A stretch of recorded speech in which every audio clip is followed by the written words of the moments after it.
बिस्मिल्लाहिर्रहमानिर्रहीम अस्सलाम वालेकुम। Welcome to quick review. और quick review current affair series में आपका वेलकम है। और करंट अफेयर से हम बात करने लगे हैं जी 27th अमेंडमेंट को लेके कि भाई ये जो 27th अमेंडमेंट है इसके अंदर क्या क्या जो है वो की चेंजेस की गई हैं आइन के अंदर। ठीक है, तो आपने देखा कि जैसे इससे पास किया गया और उसके ऊपर बहुत ज़्यादा क्रिटिसिज्म भी हुआ और ये कहा जा रहा है कि भाई अब ये जो कॉन्स्टिट्यूशन है 1973 का जो है, कुछ लोग इसे कह रहे हैं कि भाई वो अब ख़त्म हो चुका और कुछ ये कह रहे हैं कि भाई वो जो है उसका एक नया आगाज़ है। ठीक है, एक न्यू वेरिएंट जो है वो लॉन्च हो चुका है, जिसमें आपने देखा कि कल रात जो है वो दो मोस्ट सीनियर जजेस जो है, जस्टिस मंसूर अली शाह जो है और जस्टिस अख्तर मनुल्लाह जो है, इन्होंने रिजाइन भी कर दिया और उन्होंने कहा कि भाई वो कॉन्स्टिट्यूशन यानी कि ये 1973 का कॉन्स्टिट्यूशन जिसका हमने हलफ लिया था अब वो बाकी नहीं रहा। ठीक है, तो इसलिए जो है वो हम रिजाइन कर रहे हैं। तो अब कॉन्स्टिट्यूशन जो है वो किस तरह का है या क्या जो है वो 27 अमेंडमेंट के अंदर जो मेजर चेंजेस आई हैं जिसके के ऊपर जो है वो क्रिटिसाइज भी हो रहा है और ये कहा जा रहा है नहीं भाई ये बहुत अच्छा भी है क्योंकि अब ये जो है मजीद हमारे कॉन्स्टिट्यूशन को स्ट्रॉन्ग करेगा। तो इसको डिस्कस करेंगे पाकिस्तान के जो कॉन्स्टिट्यूशन के अंदर जो चेंजेस की गई हैं। ठीक है, तो सबसे पहले अगर हम की चेंजेस की बात करते हैं जी जो इस 27th कॉन्स्टिट्यूशनल जो है वो अमेंडमेंट में की गई हैं, तो उसमें आपने देखा कि डॉन ने बहुत ज़्यादा जो है इसके ऊपर मुसलसल जो है वो अपडेट करता रहा, मुसलसल इसके ऊपर आर्टिकल्स वगैरह उसने लिखे हैं। ठीक है, और बताया है कि भाई ये कॉन्स्टिट्यूशन की डेथ है, ये अनकॉन्स्टिट्यूशनल है और अब ये सारी चीज़ें जो है वो तब्दील होने जा रही हैं। तो बहुत उन्होंने जो है वो तनकीद आप ये कह सकते हैं कि उन्होंने की है हुकूमत के ऊपर। तो सबसे पहले इसमें क्या किया गया जी, अच्छा यहाँ पे जो 27th अमेंडमेंट है इसके अंदर जो है वो एक तो 27th अमेंडमेंट का ड्राफ्ट जो था वो पास हुआ। ठीक है, और उसके बाद यहाँ पे आर्मी एक्ट जो था उसके अंदर भी चेंजेस की गई हैं। तो आर्मी एक्ट जो है 2025 वो जो है वो अब उसके अंदर चेंजेस हुई हैं, तो उसके आर्मी के अंदर भी चेंजेस है, तो उनको मिला के जो है वो 27th अमेंडमेंट जो है वो कहा जा रहा है। ठीक है, यानी आर्मी एक्ट के अंदर जो चेंजेस हुई हैं और जो दूसरा ड्राफ्ट था कॉन्स्टिट्यूशन के अंदर चेंजेस वो भी हुई हैं। तो सबसे पहले और देखिए ये बहुत ही तेजी के साथ चीजें हो रही हैं। इवन कल जो है वो ये पास हुई, तो आज आपने देखा कि जस्टिस अमीनुद्दीन साहब ने जो है वो आईनी अदालत का जो है वो चार्ज भी संभाल लिया। तो सबसे पहले creation of chief of defence जो है वो ये डिफेंस फोर्सेज एक ओहदा बनाया गया है। आर्मी एक्ट के अंदर जो तरमीम की गई है उसको देखते हैं, तो इसमें CDF के नाम से जो है ये ओहदा बना है। ठीक है, ये न्यू कॉन्स्टिट्यूशनल पोस्ट जो है वो क्रिएट की गई है जो इससे पहले नहीं थी। ये रिप्लेस कर रही है किसको जी, जॉइंट चीफ ऑफ स्टाफ को, CJCSC। तो ये वैसे भी बराए नाम ही होते थे, आपको पता है आर्मी चीफ ही के पास सारी पावर होती थी, लेकिन ये है कि बराए नाम थी कॉन्स्टिट्यूशनल पोजीशन, तो अब वो कॉन्स्टिट्यूशनल पोजीशन खत्म हो गई है। अब जो है वो इनडायरेक्ट कामों को डायरेक्ट कर दिया गया कि भाई वैसे भी तो डायरेक्टली आर्मी चीफ ही जो है वो हर चीज हैंडल कर रहा है मिलिट्री की, तो अब इन्हीं को जो है नया ओहदा दे दिया जाए। तो ये नया ओहदा जो है वो CDF है, यानी कि चीफ ऑफ डिफेंस फोर्सेज है।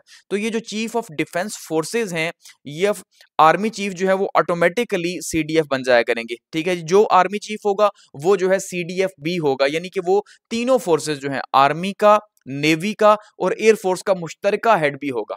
समझ रहे हैं ना? तो अब इसका मतलब ये है कि एक आर्मी चीफ होंगे और उन्हीं के नीचे जो है सारी की सारी फौज जो है, चाहे वो बर्री हो, बहरी हो या फिजाई हो, वो सारी फौज उन्हीं के नीचे कोऑर्डिनेट करेगी या उन्हीं के नीचे ही सारा काम करेगी। और सुप्रीम अथॉरिटी जो है वो किसकी होगी, वो आर्मी चीफ की होगी, जो प्रोटोकॉल एंजॉय करेंगे आर्मी चीफ का भी और साथ में CDF का भी, यानी कि चीफ ऑफ डिफेंस फोर्सेज जो है उसका भी इनके पास ओहदा आ जाएगा। तो दो ओहदे जो हैं वो आर्मी चीफ बनने पे मिला करेंगे। ठीक है, तो ये जो है चेंजेस लाई गई। इससे पहले क्या था, आर्मी चीफ अलग थे और चीफ ऑफ डिफेंस फोर्सेस तो ओहदा था ही नहीं। ठीक है, तो उसके बदले में जो है वो क्या था जी, जॉइंट चीफ ऑफ स्टाफ जो है वो ओहदा था, जो खत्म हो जाएगा जब ये जनरल शमशाद साहब रिटायर हो जाएंगे। इससे होगा क्या कि सेंट्रलाइज ऑल मिलिट्री अथॉरिटी, कि सारी की सारी जो मिलिट्री की अथॉरिटी है उस सब को एक सेंट्रल पोजीशन पे ले आएंगे। और वो सेंट्रल पोजीशन क्या है जी, आर्मी चीफ।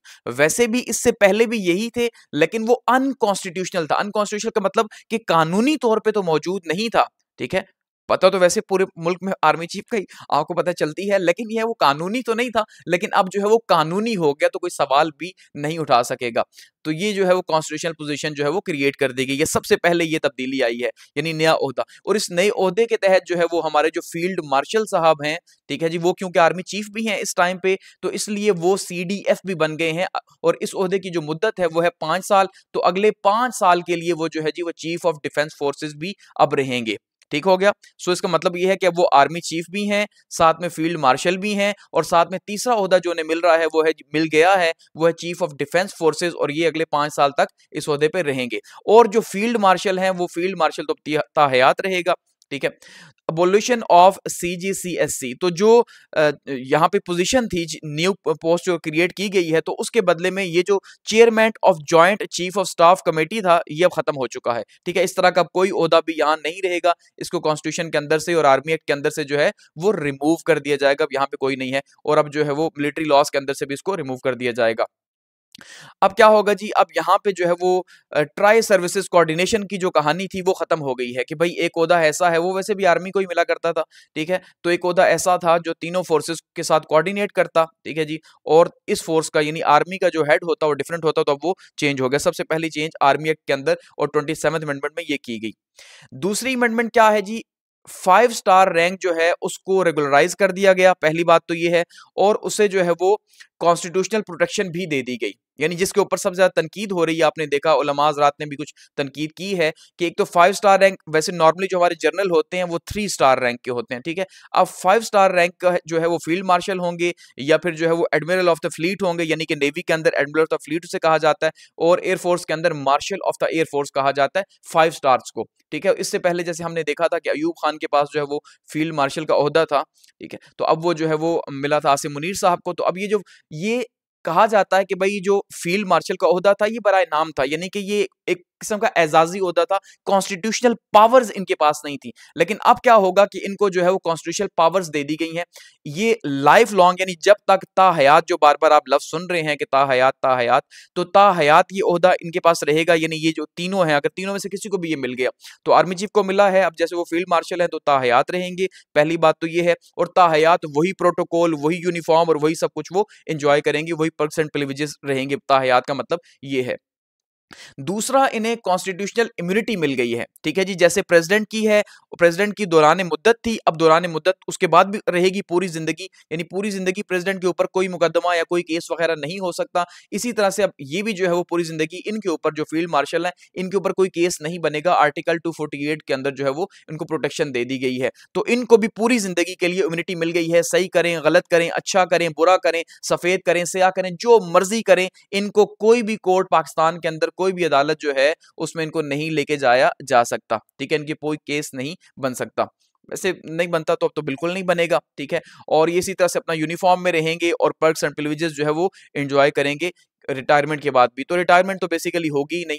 ठीक है, इसके बाद मजीद क्या आर्मी एक्ट के अंदर चेंजेस की गई हैं जी, टेन्योर जो है उसको रीसेट कर दिया गया आर्मी चीफ का। ठीक है, अब CDF बनने के बाद, अब जैसे chief of the army staff हैं, उनका जो टेन्योर है उसको रीसेट किया और वो CDF बन गए हैं। तो ये 5 साल का ओहदा है, तो 5 साल उनको मजीद जो है वो 5 साल फिक्स ओहदा रख दिया गया CDF का, और ये सेपरेट होगा आर्मी चीफ से। तो जो आर्मी चीफ की मुद्दत होगी वो, ठीक है, 3 साल, और साथ में ये 5 साल जो है ये, तो जाहिर बात है एक साथ ही इंजॉय करेंगे, तो 2 साल मजीद एक्स्ट्रा जो है वो यहाँ पे इन्हें मिलेंगे। और एक्सटेंडेड सर्विसेज ड्यूरेशन जो है वो उनकी अभी जो मौजूद है उनकी भी हो गई है, तो ये नॉर्मल भी एक्सटेंड हो गई है। ये चेंजेस हुई हैं। अब ये जो चेंजेस थी, ये चेंजेस लाई गई हैं जी आर्मी एक्ट के अंदर। ठीक है, आर्मी एक्ट में यानी कि तब्दीलियां लाई गई हैं, तो ये नया आर्मी का स्ट्रक्चर है। अब कॉन्स्टिट्यूशन के अंदर क्या चेंजेस लाई गई हैं, फेडरल कॉन्स्टिट्यूशनल कोड सबसे पहले क्रिएट किया गया, एक नया जो है वो कोड क्रिएट कर दिया गया, एक नई अदालत जो है वो बना दी गई है, और इस अदालत का नाम क्या है जी, इस अदालत का नाम है FCC, फेडरल कॉन्स्टिट्यूशन कोर्ट। और ये जो फेडरल कॉन्स्टिट्यूशन कोर्ट है, अब पाकिस्तान का सबसे बड़ा कोर्ट, पहले सुप्रीम कोर्ट था, तो अब ये जो है फेडरल कॉन्स्टिट्यूशन कोर्ट होगा। लेकिन फिलहाल अभी भी इनकी खींचातानी है कि भाई किस तरह से होगा, चीफ जस्टिस ऑफ पाकिस्तान का ओहदा किसके साथ लगेगा। फिलहाल तो जो है वो सुप्रीम कोर्ट के जज के साथ ही है, याहिया अफरीदी के साथ। तो न्यू टॉप टायर अगर की हम बात करते हैं, तो उसमें सबसे पहले क्या है जी, कॉन्स्टिट्यूशनल इंटरप्रिटेशन जो है ये करेगा ये जो फेडरल कॉन्स्टिट्यूशनल कोर्ट है। तो इसका मतलब जितने भी कॉन्स्टिट्यूशन से रिलेटेड मामलात आएंगे, जो एक्चुअली में पहले सुप्रीम कोर्ट देखता था, और जो उसका एक्चुअल पर्पस था सुप्रीम कोर्ट का, वो यही था कि भाई वो कॉन्स्टिट्यूशन को डिफाइन करे। ठीक है, कॉन्स्टिट्यूशन के अंदर कोई ऐसी अमेंडमेंट है, यानी चेक एंड बैलेंस का पर्पस था उसका ना। ठीक है, कॉन्स्टिट्यूशन को डिफाइन करना, और उसका प्रोटेक्टर था वो। अब वो काम कौन करेगा जी, फेडरल कॉन्स्टिट्यूशन कोर्ट करेगा। दूसरे नंबर पे क्या है जी, इंटर प्रोविंशियल और फेडरल जो डिस्प्यूट्स हैं, सूबों के बीच में जो है डिस्प्यूट्स, या सूबों की जो वफाक के साथ डिस्प्यूट्स हैं, वो भी इसी कोर्ट के अंदर आया करेंगी। और इसके अलावा जो बहुत सारे फंक्शन जो सुप्रीम कोर्ट पहले करता था, वो फंक्शन अब इनके पास आ जाएंगे। ठीक है, तो सुप्रीम कोर्ट जो है अब वो सिर्फ बराए नाम रह जाएगा, चोरी और कत्ल और डकैती और इस तरह के मामला जो है वो हैंडल करने के लिए उसके पास रहेगा। ठीक है। अच्छा, इसके अलावा जो सबसे इंपॉर्टेंट चीज़ है वो क्या चेंज की गई जी, ट्रांसफर ऑफ हाई कोर्ट जजेस के जो हाई कोर्ट के जजेस हैं, अब उनका भी ब्यूरोक्रेसी वाला हिसाब किताब होगा कि भाई एक अफसर को 22वें ग्रेड के को उठा के जो है वो कहीं पे भी भेज दिया, जब उससे आप खुश नहीं हैं तो अब यहाँ पे भी जो है जिस जज से आप खुश नहीं हैं उसे उठा के जो है वो सिंध भेज दें, उसे उठा के जो है वो केपी के भेज दें हाई कोर्ट के अंदर, ये कहीं पे भी, यानी तो जो जजेस हैं हाई कोर्ट के उनकी जो है वो ट्रांसफर हो सकती है। ठीक है, पहले इससे अनकॉन्स्टिट्यूशनल था, तो अब जजेस को जो है वो उन के लिए ज्यादा मुश्किल हो जाएगी कि वो कैसे परफॉर्म करेंगे जब वो किसी एग्जेक्टिव के खिलाफ कोई फैसला देंगे, तो जाहिर बात है उनको ट्रांसफर कर दिया जाएगा। तो एग्जेक्टिव का जो प्रेशर है वो जजेस के ऊपर अब रहेगा, और वो जो पहले हम देखते थे सेपरेशन ऑफ पावर, वो तो खैर 26 अमेंडमेंट के बाद खत्म हो गई थी सेपरेशन ऑफ पावर। ठीक है, अब एग्जेक्टिव जो है वो टॉप पे है, लेजिस्लेटिव है, और जो जुडिशरी है उसकी पावर खत्म हो गई है। जुडिशरी अब इन्हीं का एक सब इदारा जो है वो बन के आएगा, ये तनकीद जो है वो की जा रही है, फिलहाल यही देखने को नजर आ रहा है। नेक्स्ट क्या चेंजेस की गई हैं जी, appointment of first FCC chief justice, यानी कि फेडरल कॉन्स्टिट्यूशनल कोर्ट के जो चीफ जस्टिस आपने देखा आज उनका ओथ भी ले लिया गया, सदर साहब ने जो है वो ऐवान सदर में उनका ओथ लिया है, जस्टिस अमीनुद्दीन साहब का। ठीक है जी, तो जस्टिस अमीनुद्दीन जो है वो पाकिस्तान के पहले फेडरल कॉन्स्टिट्यूशनल कोर्ट के जो है वो हेड बन गए हैं। तो प्राइम मिनिस्टर रिकमेंड किया करेंगे और प्रेसिडेंट इनको अपॉइंट किया करेंगे। तो इससे ये जो फेडरल कॉन्स्टिट्यूशन कोर्ट है, आप ये समझ लें कि इसकी जो अपनी आजादी है, जो एक्चुअल पर्पस था, ठीक है, एक्चुअल पर्पस क्या था कि भाई जजेस जो है, ये जो जुडिशरी है वो एक इंडिपेंडेंट पिलर है स्टेट का, तो वो चेक एंड बैलेंस रखेगा एग्जेक्टिव के ऊपर या लेजिस्लेटिव के ऊपर कि अगर वो कोई गैर आईनी काम करते हैं। लेकिन अब ऐसा पॉसिबल नहीं होगा, क्योंकि अपॉइंट एग्जेक्टिव कर रहे हैं तो एग्जेक्टिव वही करेगा जिसको सूट करता है। ठीक है, तो एग्जेक्टिव का कंट्रोल जो है वो इस कॉन्स्टिट्यूशन के ऊपर जो है वो कॉन्स्टिट्यूशनल अदालत जो है इसके ऊपर ज्यादा हो जाएगा और मुकम्मल कंट्रोल रहेगा। इसके अलावा जी न्यू एज लिमिट जो है वो बढ़ा दी गई है जजेस की, ठीक है, 68 ईयर्स कर दी गई है, और रिटायरमेंट की उनकी एज जो है चेंज हो गई है, ये चेंजेस की गई हैं। इसके अलावा चेंजेस की गई हैं जी, इंटर कॉन्स्टिट्यूशनल बैलेंस जो है उसके अंदर थोड़ा सा चेंजेस हुई हैं।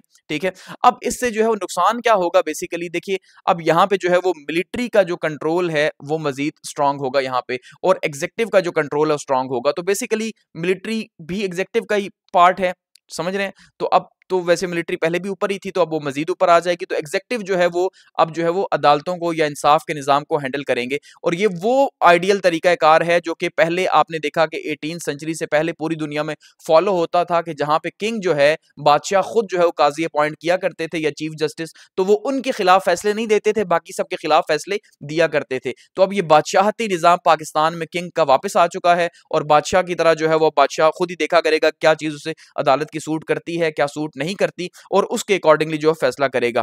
ठीक है, और ये जो फेडरल कॉन्स्टिट्यूशनल कोर्ट है ये एपेक्स कोर्ट पाकिस्तान का बन जाएगा। एपेक्स मतलब टॉप कोर्ट। ठीक है, तो अब सुप्रीम कोर्ट जो है वो टॉप कोर्ट नहीं रहेगा, बल्कि एपेक्स कोर्ट जो है वो टॉप कोर्ट जो है वो बन गया है। सो इसका मतलब ये है कि आने वाले टाइम के अंदर इनके जो जज साहब हैं उनके साथ सुप्रीम का नाम जो है वो लगेगा, चीफ जस्टिस ऑफ पाकिस्तान का नाम लगेगा। तो ये जो है वो थोड़ा सा ही कहा जा रहा है जी, जुडिशियल इंडिपेंडेंस जो है उसको कमजोर कर देगा या काफी ज्यादा कर देगा। अब इसके बाद आपने देखा जी, अब ये जो चेंजेस हो गई हैं, ठीक है, तो इसके अलावा एक और नया ओहदा जो है वो आर्मी एक्ट के तहत क्रिएट किया गया है, और वो क्या है जी, नेशनल स्ट्रेटेजिक कमांड का एक ओहदा बनाया गया है, NCSC का। और ये जो नेशनल स्ट्रेटेजिक कमांड का ओहदा है, अब ये क्या करेगा, इसको जी नॉमिनेट आर्मी चीफ ही किया करेंगे और अपॉइंट किया करेंगे प्राइम मिनिस्टर। तो हमारे जो स्ट्रेटेजिक एसेट्स हैं, स्ट्रेटेजिक एसेट्स मतलब दूसरे अल्फाज में कहें न्यूक्स हो गए, हमारे न्यूक्लियर प्रोग्राम जो है, या हमारा जो मिसाइल प्रोग्राम है, तो उसको पहले जो है वो सिविलियन और मिलिट्री मिक्स होता था, तो अब वो चेंज हो गया। अब वो क्या होगा जी, अब वो नेशनल स्ट्रेटेजिक कमांड के थ्रू होगा, जिसके ऊपर जो है वो एक मिलिट्री का बंदा होगा, और आर्मी चीफ को नॉमिनेट करेंगे, और ये अपनी मर्जी से, यानी ये इसके पास अथॉरिटी होगी कि भाई कब चलाने हैं, कब नहीं चलाने, क्या डिसीजन लेना है, किसको दिखाना है, किसको नहीं दिखाना, क्या करना है, तो सारे का सारा जो है सर्विलेंस उनकी रहेगी। तो ये भी जो है चेंजेस की गई हैं। तो अगर हम समरी देखते हैं यहाँ पे कि समरी क्या रही है, सबसे पहले जी मिलिट्री पावर जो है वो सेंट्रलाइज हो गई है, ठीक है, और एक नया ओहदा जो है वो CDF के नाम से जो है बना दिया गया, chief of the defence forces के नाम से। दूसरा, जुडिशियल पावर्स जो है उनको रीशेप कर दिया गया, और फेडरल कॉन्स्टिट्यूशनल कोर्ट जो है वो बना दिया गया है। तीसरा क्या है जी, सीनियर मिलिट्री ऑफिशियल जो है उनको, यानी 5 स्टार जो जनरल है, जो फील्ड मार्शल है, उनको लाइफ लॉन्ग इम्यूनिटी दे दी गई है। ठीक है, चौथा क्या है जी, जजेस जो है वो अब ट्रांसफर हो सका करेंगे हाई कोर्ट के, एक सूबे से दूसरे, दूसरे सूबे से दूसरे में। पांचवा क्या है, जो PM साहब हैं या प्राइम मिनिस्टर हैं, उनका रोल जो है वो बढ़ गया है अपॉइंटमेंट्स के अंदर, और जो है फेडरल कोर्ट के उन्होंने पहले जज भी अपॉइंट कर दिए हैं। नेक्स्ट क्या है जी, स्ट्रेटेजिक कमांड एंड कंट्रोल का जो ओहदा है वो नया एक बना दिया गया है, या एक नया इदारा बना दिया गया है। और ये सारी अमेंडमेंट्स कहा जा रहा है इंतहाई फास्टली सिर्फ 9 मिनट के अंदर आर्मी एक्ट की खास करके जो अमेंडमेंट्स हुई है 9 मिनट के अंदर हुई हैं। अब ये चेंजेस हुई हैं, अब इनके ऊपर जो क्रिटिसिज्म है वो क्या है? देखिए क्रिटिसिज्म बहुत ज्यादा किया जा रहा है, ये कहा जा रहा है जी डेथ ऑफ एन एरा, कि भाई 1973 से लेके 2025 तक, नवंबर 2025 तक जो है आप ये कहें, या अक्टूबर 2025 तक जो एरा था, अब इसकी डेथ हो गई है। तो जो ओरिजिनल कॉन्स्टिट्यूशन था 1973 का, आप समझ लें कि वो 2025 में आके दफन हो गया, ये कहा जा रहा है डॉन की तरफ से। ठीक है, तो डॉन ये कह रहा है कि भाई वो खत्म हो गया और अब जो है वो नया एरा स्टार्ट हुआ है, एक नया जो है दौर है। तो ये जो 1973 का कॉन्स्टिट्यूशन था, ये सिविलियन सुपरमेसी का जो है वो कॉन्स्टिट्यूशन था।